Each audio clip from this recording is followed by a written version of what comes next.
this is how you master the human form. It's a continuous practice. These sketches are done in ball pen. No?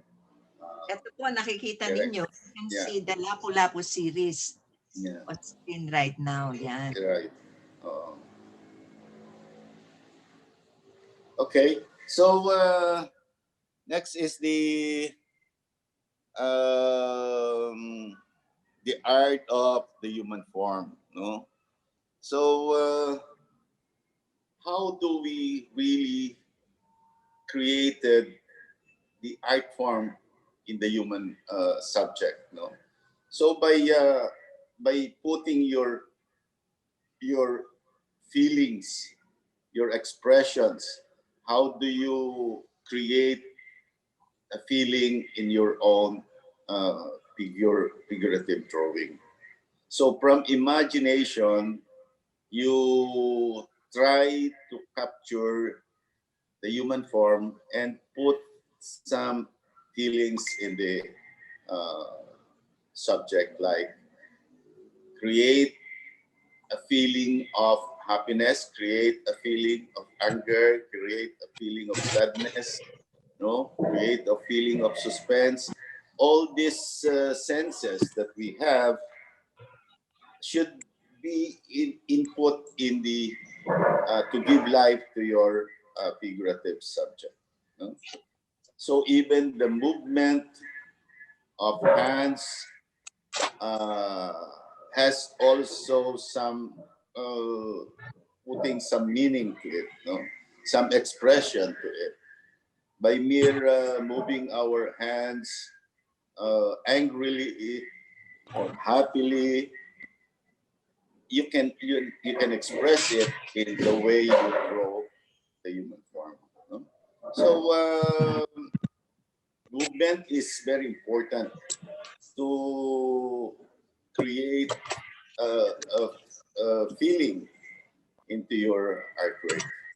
And to do that, you have really to master drawing the human form, not from a picture reference, but from your imagination. Because these are two different way of creating a visual form. No? From the picture, I think it's like transferring what you see to the canvas. From imagination, there is a soul inside uh, the way you draw and express the human form. So kaya I would say that imagination, the art of the human form, and the power of imagination mixed together will be putting your soul inside the painting itself. We're showing Yeah, here that's on the screen, some of your works. yeah. Puro You can pala show it. You can show it. 2021. Wow. Yeah. How fast can you draw each one of these? 18 po ito and this is for 2021. Actually, mahirap gamitin ng ball pen. It's easier to use charcoal, watercolor, but using ball pen, mahirap ka magkamali dyan eh. Kasi pag idiin mo na yan at mali yung ano mo, shadows mo, mali na yon, di ba? At so kailangan magaan ang kamay mo to get the highlight, and kailangan mabigat para makuha mo naman yung dark, yung shadow, no? So hindi katulad ng charcoal na bubura mo, nakukuha mo yung highlight. Dito hindi pwede, kailangan magaan ang kamay mo para hindi maging madilim yung portion na gusto mo maging light. No? So siguro ang isa niyan you can finish one in one day. So yung charcoal you can finish probably in 1 hour, pero yung ballpen hindi. So I just like to add also that as an artist, I try to use different medium as much as I can. Ganun pa rin, no?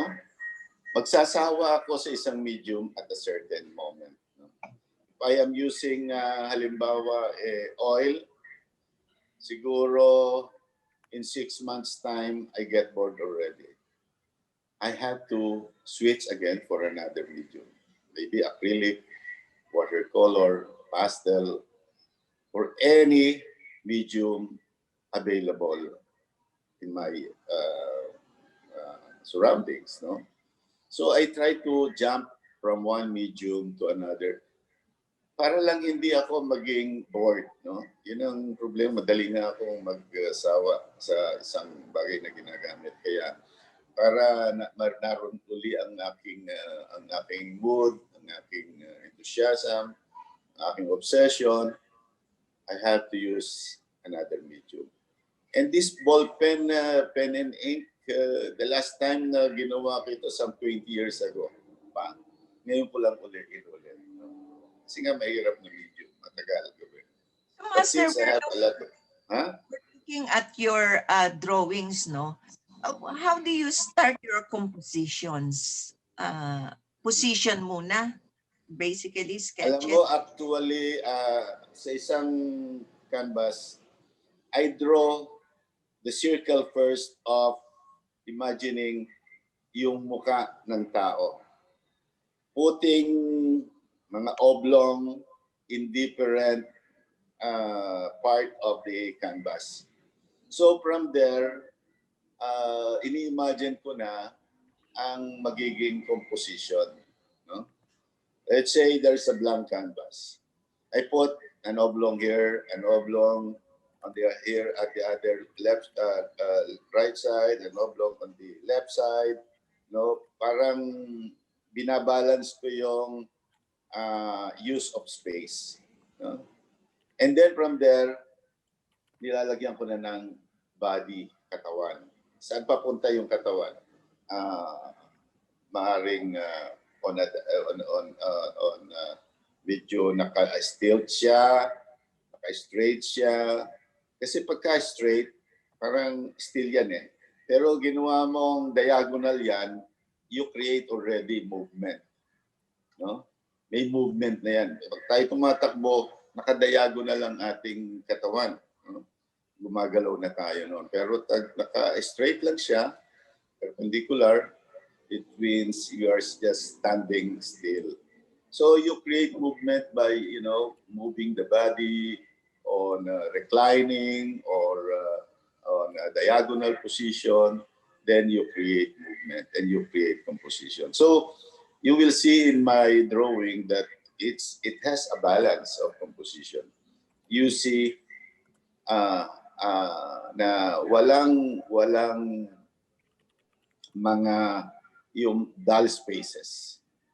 In every corner of my composition, you'll find something interesting to look at. Let's say this one drawing by Lapu-Lapu having a spear, no? Doon sa ilalim ng kamay niya may tao pa. So you have something, an interesting under his hand na nakikita mo na mayroong tao doon na gusto mo pa rin tingnan ano ginagawa ng tao na yun doon. And then on the other side, may nakita kang isang malayo pa rin tao doon sa dulo ng bangka. Ano ginagawa ng tao dito? So it always tell a story in every works that I do. There is always a story to tell. And one thing that everybody noticed that in all my painting, you see a bird. They say, what is the bird symbol of that bird? There is always a bird, a flying thing in your painting, in your composition. I told them, that is me. That is me inside the painting because it is the soul of the artist that created that artwork. Because all these things came from artist's pure imagination. No? So when it's a pure imagination, it does not refer to a reference. It's just inside your head, inside your imagination. That creates the human form. So you see a father and son painting it. You created Lapu-Lapu as a normal person, being a father also to a child, no? And he has to take care also of his child. He's not just known as a warrior, he's known also as a human being having to take care of his own family, of his son, no? That's how I recreate Lapu-Lapu, no? Because there are only very little story told in our book, no? It's just some accounts of Pigapetta that tells a very little story from the time Magellan came only up to his death of Magellan. That was the only story that we knew of Lapu-Lapu. But how about before, and how Lapu-Lapu became who is Lapu-Lapu today? No? So here in this drawing, Lapu-Lapu is also a judge. No, being a chieftain, he is the one who's giving, giving justice to his yung kanyang barangay na where is the leader, no? If there is someone who create a crime, so siya rin yung judge diyan, no? Siya rin nagbibigay ng hatol. Because as we know, we have already our own justice system even before the Spaniards came to our country. No? So in my whole career as an artist, I was also a historian of our time. And this is one that I try to recreate. This painting is a scenario where this is the ito yung political opponent ni Lapu-Lapu, no? The Ito traitor. yung nagsumbong kay Lapu-Lapu, kay Magellan, na dapat niyang parusahan si Lapu-Lapu because he's a stubborn leader and he will not bow to the king of Spain. So he asked Magellan to you punish Lapu-Lapu and we will help you. We will join you in the battle. That's the story of that, no? So it's also the same race that really put the Lapu-Lapu into this kind of trouble. No? Now I also proceed here in this painting. Lapu-Lapu is also not just a warrior, but he's also an artist. No, Oh, he's into carvings. No, as a sculptor also. So I put Lapu-Lapu in many kind of endeavor, no? Being a leader, being a family man, being a creative leader, no? So this is it, and it's really kind of a natural thing that even today there are our leaders, but they have their own passion also. Oh. oh, wow. Lapu-Lapu is a blacksmith Yeah. who made his own sword, no? Yung kanyang mga sword na pambattle, siya rin ang gumagawa. Uh, Wow. as a historian, as an artist historian, I have done a lot of historical notes in our country. No, recently the Marawi siege 2 years ago that happened in Mindanao.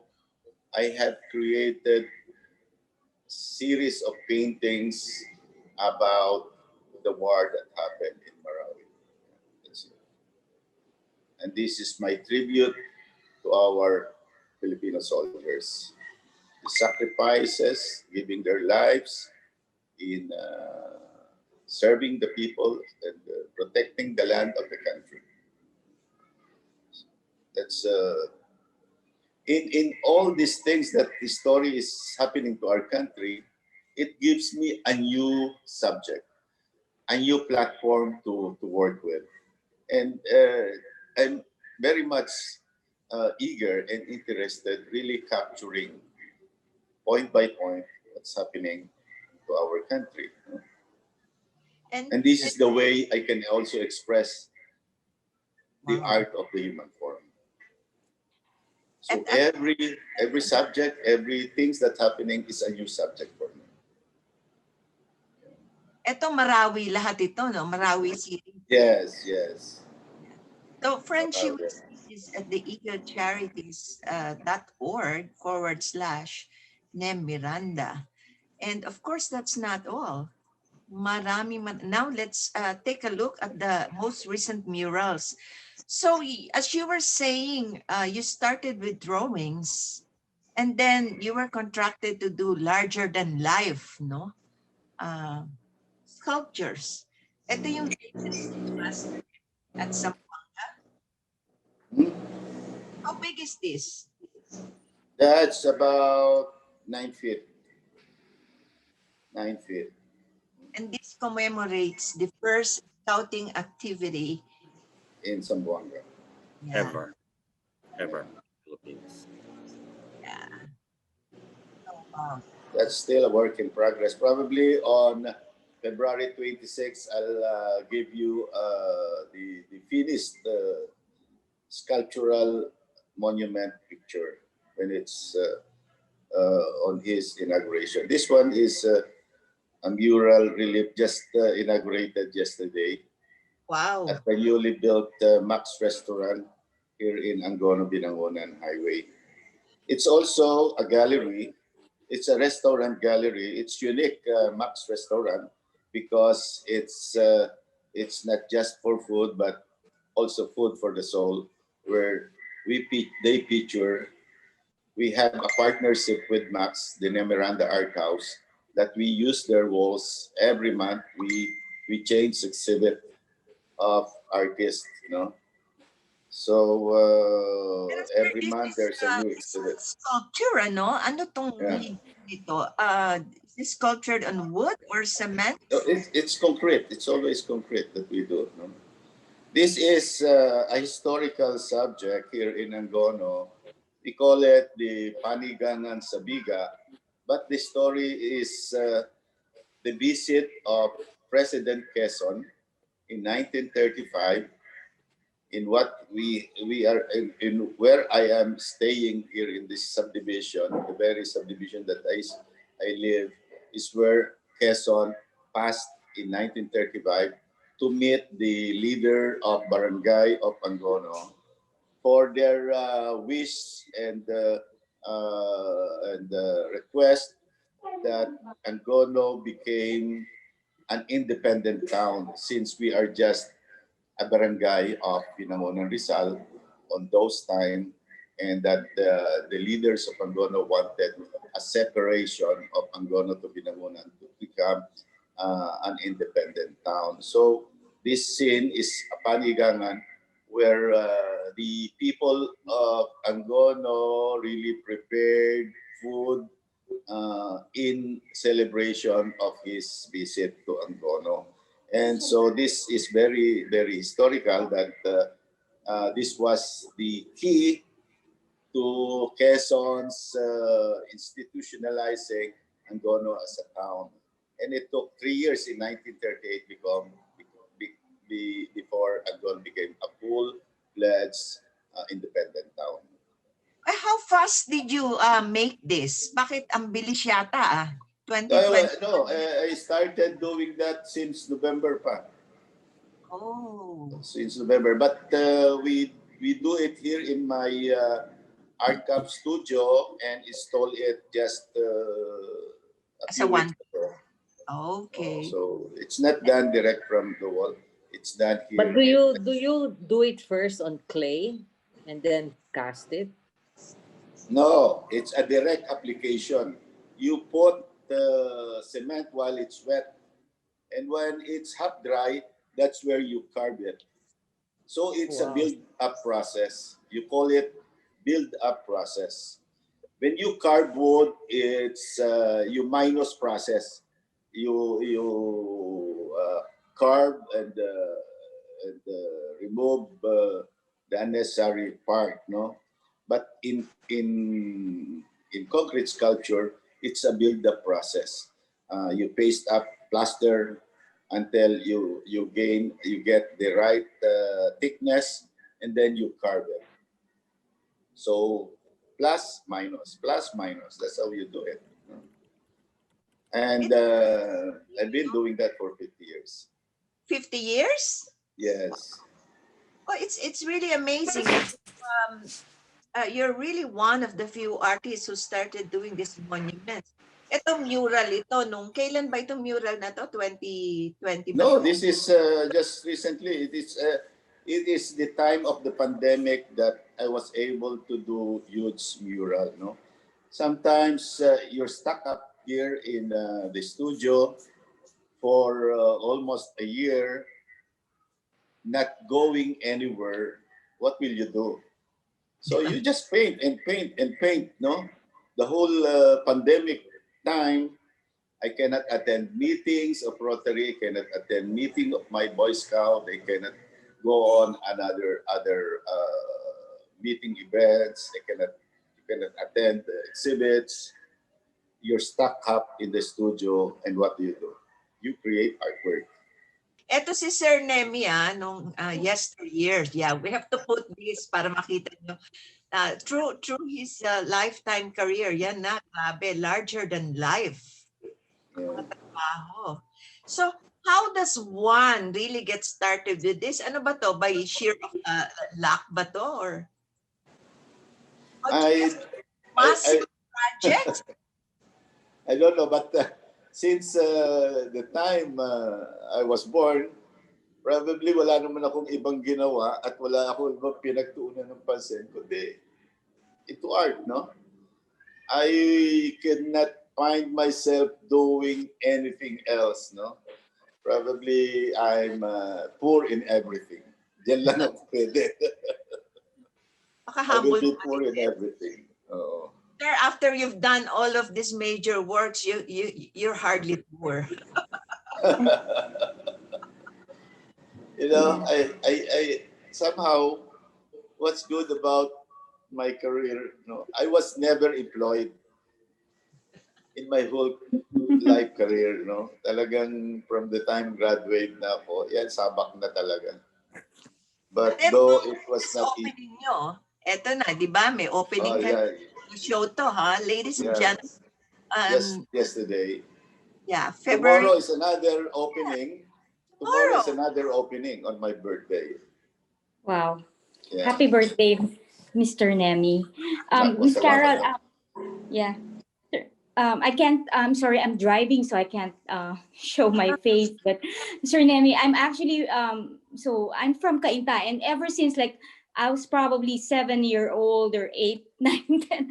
So you're already like an icon in the, people look up to you. I see those.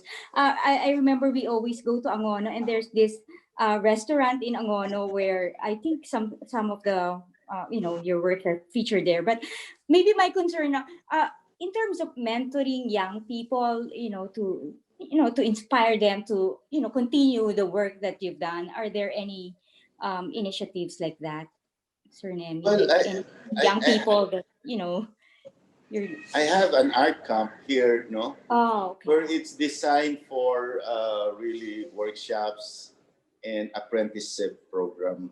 The Oh, okay. art camp has a dormitory that Oh, wow. would accommodate about 50 students. But Ayan yan, yan. somehow Oh, wow. Wow. we Here. suggest only half of those to really have a quality learning experience. No, Wow. most of our clients are from LaSalle and Lyceum, where they send apprenticeship program or on-the-job training of their students into art and design track.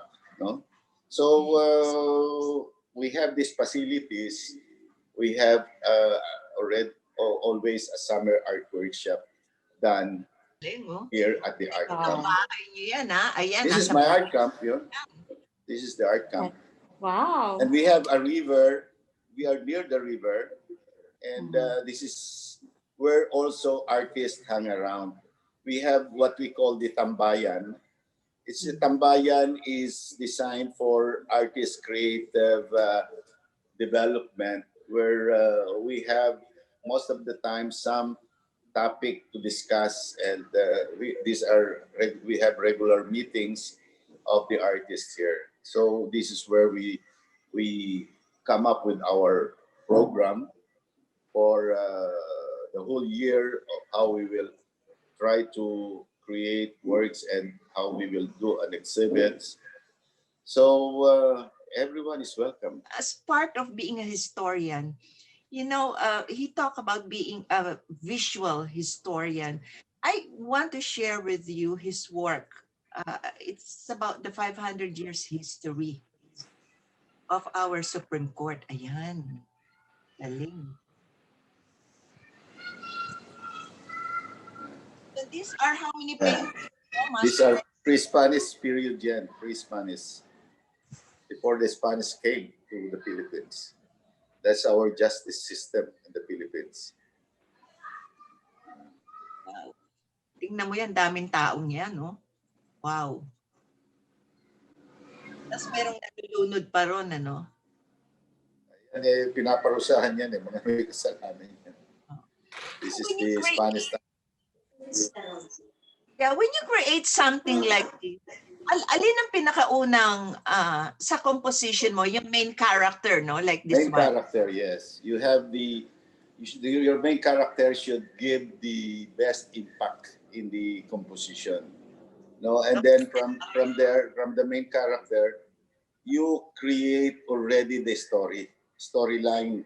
Ano ba nangyari doon sa panahon ng pagdating ng mga Kastila sa Pilipinas? Ano epekto ng kanilang pananakop sa ating bansa?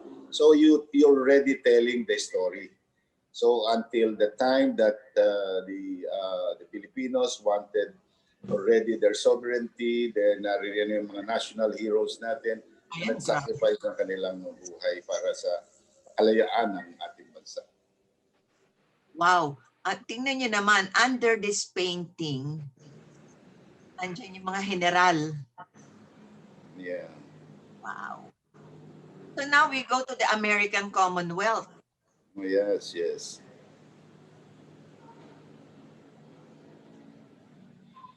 Ayan, nakikita ko na yung American scape flag. And our 1935 Constitution. Galing. That's it. Ito yung Supreme Court natin ngayon, di ba? This is the present Right. side of the Supreme Court. Yeah, right. Supreme Court.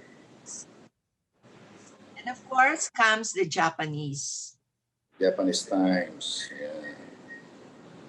So nariyan yung mga ating Ayan na, Marcos. yan na inabutan natin. Yan na inabutan natin. Yan ang ating time. Marcos era. Bagong lipunan. Wow. Teka, meron pang kasama yon. Meron pa yan. Pag nandito kayo sa The website EDSA Revolution. here, Sumunod dyan yung the EDSA Revolution. 86. 1986. EDSA Revolution. Sorry na to, no? So yellow. Yeah. Right. Yan na, inabutan ko. I was there 4 days of EDSA Revolution. That's why I made a series of that painting series of EDSA. Yeah, that's the 1986 Constitution. Yeah. So I noticed, Sir Nemi, no? There are so many competitions, even here in the United States. I think when you do this yung human form and you do them like multiples like this, I notice ito yung mga nananalo sa competition.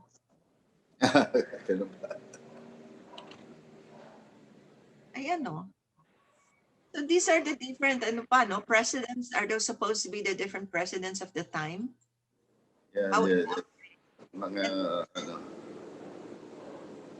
that's supposed to be Ninoy? Ha? Ninoy Aquino ba dapat yan? Is that Ninoy? Yes. Oh, that's with the dove and all of that. So like this one, siguro, your composition started with the lady in the flag, no? Yeah, right. It's always center. I always start at the center.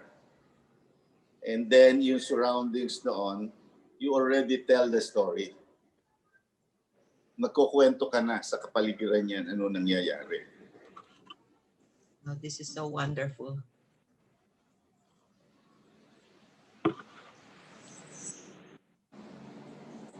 And That's then, it. Master, ayan, parang yung ginagawa rin dito nila Sir Renato Habula, papalismo. Ang mga masters focus really a lot on drawings, right? Yeah. Ito, iba-ibang medium.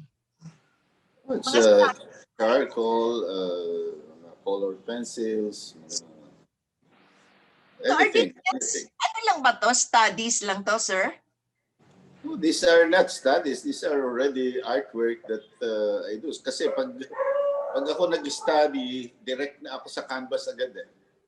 But these are things that yung mga gumagawa ko lang studies, when I do a mural, large-scale paintings, then you need a study. Pero yung mga easel composition ko, direct yan. Oh, Wala wow. ako study.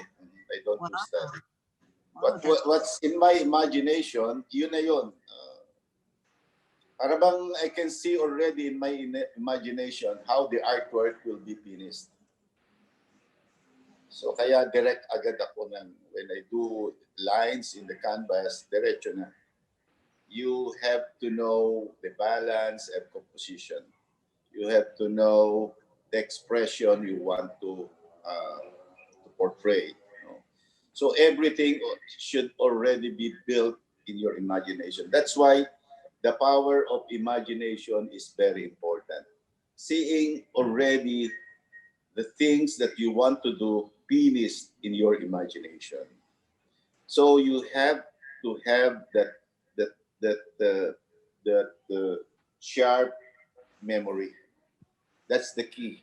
Sharp memory. Sharp memory means seeing already things in detail in your imagination. Blurred memory is like having a blurred picture. Blurred picture, you don't know the details of what you see. You may have the idea, but it's all blurred in your imagination. So the key is to develop a sharp imagination. That's also the key to draw the anatomy of the human form. If you know already in your imagination the human form, the anatomy, as if it's already recorded in your imagination, you can draw it without a reference because you're already copying what is in your mind. That's how it is. Sir Nemi, I have a question then. How have you dealt with the so-called artist block when everything seems to be on inertia and you don't seem to be moving artistically? Yes. Every year I always experience an artist block. There will always be a time for your mind to rest. There will be always a time. So every year I'll have a moment and probably a month where I am floating in the air, not doing anything. Your mind is just floating, no? Maybe to me it's like parang a retreat, no? Of what you do for the whole year. Your mind parang na saturated, no? Saturated your lahat ng ano mo, your feelings and your creativity parang nag ano siya. nakalutang, no? But it's like parang nag-retreat ka lang, no? You rest for a while, and when you start again, it's like a newborn artist ka na naman, ready to create a new concept of work. Probably para ka lang you move back a little and look what you did for the year na nakalipas. Tinignan mo yung mga nagawa mo nung nakalipas. Sometimes when we get to do things over and over again, meron pa rin tayong nami-miss na parang may mali akong ginawa dito sa ginawa ko na ito. Parang hindi tama itong ginawa ko. Para kasing sa ating pagtatrabaho, when you do it over and over again, sometimes you miss something already. Mhm. And that 1 month may be a time for you to step back and look again what you did for the whole year. And this will give you a new dimension to go much higher and conquer what you have done last year. No? Parang andito eh. You're competing with your own work. You try to outdo your own work. So, yun yun. Yun yung ibig kong sabihin din ng nagkakaroon din ako ng block. O, parang wala kang maisip, wala kang magawa. Parang nasaturate yung iyong utak doon sa iyong ginagawa araw-araw. But to me, it's normal, no? Parang pinahinga mo lang yung utak mo for a while for you to move and do a better things again the time you start again. That's so wonderful. I think the same can be told about those who are discouraged, or especially itong nakaraang pandemya, no? This entire year of 2020, when our artists, especially the young ones in the group of the Eagle Eye Charities, are parang na derailed, you know, out of focus. But I think it has been a good ride for many of these artists because they managed to get back together. And thankfully, with this virtual means, we got together from across the globe. So this is something really new that now we can keep on doing. So this master's mentoring, my friends, this will continue, and at least every other month or quarterly, and especially when there's a special occasion, like we have maybe Easter Sunday after that. So, you know, we could again get together. And unless meron pa kayong gusto idagdag, Master Nemi, I'm gonna bring in somebody who was recovered from COVID, the entire family, and she prepared a special closing song for us. But uh, what else yung mga ibibili niyo sa yung mga artists natin na medyo na-derail sila because of this pandemic? What can you tell them how to just keep going? Well, as we say, life goes on, no? And whatever the calamities that comes to our life, treat it as probably something that will pass, no? Lahat ng bagay ay lumilipas. Kung merong gabi ay merong umaga. Kung merong bagyo ay meron din naman maaliwalas na panahon na dumadating. So, ganun talagang buhay. It's not bed of roses. Pero we keep our faith with God and we will survive. That's so beautiful. So with that, Ambassador, um, something to share before I bring in Excelsa de Jesus? Well, I just want to say that I've learned a lot, and I didn't realize that concrete sculpture is something that Master Nemiranda's really started, and I've been seeing it, as I've said in the past, but I've never associated it with him. So I mean that's something new for me, and Well, I think this is a mentoring series that will be appreciated by not only artists, but art aficionados and also people who simply want to appreciate art. Salamat po.